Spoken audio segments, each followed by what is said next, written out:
the debate about how to rejuvenate the European semiconductor industry is much, much older than the automotive chips shortage. We actually had the first debates about it in 2013. I would say for the past almost 10 years now, there's a realization that simply in certain semiconductor areas, Europe completely lost the train and has no regional capacity at all, be that in certain types of chip design, certain types of semiconductor technologies, such as memory chips or processors, but also when we look at different process steps, such as advanced manufacturing or packaging.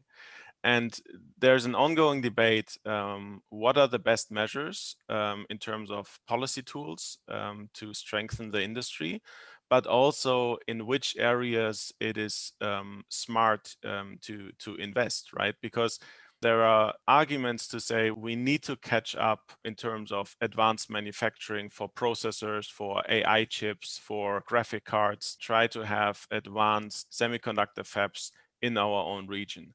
And then other arguments that say this is kind of a lost game. We will never be able to catch up to TSMC or Samsung, so we shouldn't waste our money and we should focus on the strength that Europe already has. This is a much smaller market than AI chips or general purpose processors or memory chips, but they are, for example, for the automotive industry, they are just as critical. So if we think of automotive microcontrollers, power electronics, radio frequency equipment that you need, for example, for base stations or for smartphones, in these areas, European companies are pretty strong, but those are niche markets, right? So then the question is, what is your ultimate goal? Do you simply want to strengthen your niche so that you make sure that your existing industry is as competitive as possible? Or is it really about reshoring, regionalizing parts of the value chain to have some autonomous capacity and to, in some way, to copy existing structures abroad and, for example, ask TSMC to build a fab in Europe or ask Samsung to build a fab in Europe to diversify the value chain. And I think it's not clear yet in Europe where the focus lies with these measures. I think the most active is certainly the United States. They recently passed the Chips for America Act, specifically focused to reshore advanced manufacturing, chips manufacturing to the United States, because the US analyzed this as a choke point, as a weakness of the domestic market. United States has the largest chip design industry in the world. For them, it's kind of natural step to now focus on reshoring the manufacturing, because the domestic chip design industry can create the necessary order volumes to completely utilize those fabs. This, I think, is a key difference to Europe that simply lacks such a robust and expansive chip design ecosystem. Japan is in a very similar situation, actually, I would say, than Europe. Because Japan is very strong in certain supplier markets. So Japanese chemical companies, Japanese equipment companies are among the leading companies for the semiconductor industry in the world.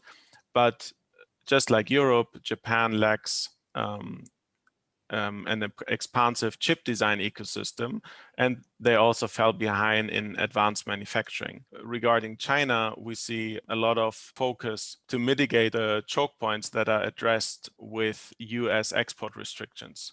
SMIC, the largest Chinese foundry, fell under an export restriction in December from the US government, and the US government can do this because US companies are key suppliers for fabs regarding equipment, intellectual property, and design software. So at least what I see from the outside happening in the Chinese semiconductor industry, there's a lot of attention to focus on domestic capacity, be that chip design capacity or design software, so electronic design automation tools, but also to become less dependent, or at least try to become less dependent on on specific foreign semiconductor technologies such as memory chips or general purpose processors. So in summary, I would say there is a lot of attention from governments around the world to assess how dependent their own industries are on semiconductors, and if there is a need to build up or strengthen domestic capacity. But with such a complex value chain like semiconductors, this is simply really hard to do. It costs a lot of money and it takes really a lot of time. So we can quickly think of not a 3 to 5 year plan, but more like a 10 to 15 year plan.